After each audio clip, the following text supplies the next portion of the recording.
my favorite way to support personal sized watermelons, cantaloupes, melons, or any other fruit dangling from a trellis is by making macrame melon supports. And when I first started out making these, I was on a really tight budget, so I remember going to the dollar store and grabbing a little roll of cotton twine.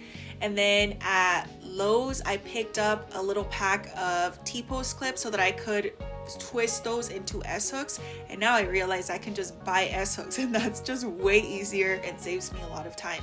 And then the last thing is tape. So one thing that I figured out is the more strands I add, the wider the melon support will get, so it'll be able to fit melons that are more on the larger side. So maybe for those, I would be doing between 10 and maybe 16 strands.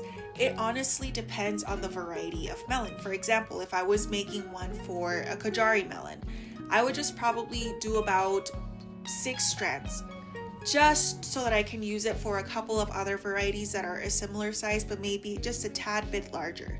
And in the beginning, when I would make it with less strands, I found it more difficult to get around the melon. If you are somebody who is very skilled in macrame, you can make some gorgeous intricate designs similar to what you would make for your plant pots, except you won't make it quite as long. It always has to be shorter just because the fruit is not very far from where the vine is, but you can still be creative with the design or the material that you use. For example, when I first started out, I was using some cotton twine from the Dollar Tree, and then after that I moved on to clothesline because I was like, okay, well, I can buy a big roll of it. It's only going to be about $5 for the whole roll, and I'm going to get to make several of them. Plus, it's going to be able to carry a lot more weight. So I was able to trellis some of my heavier melons using these same plant supports, except made out of clothesline.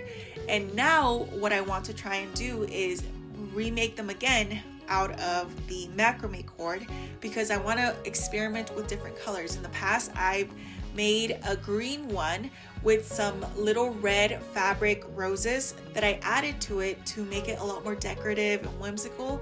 And I totally want to recreate that for you guys. And I want to be able to experiment to make different variations, maybe make different styles for different areas of the garden. This is one of those projects that you can really make your own, but adding it to a vegetable garden is just going to bring in so much character and beauty.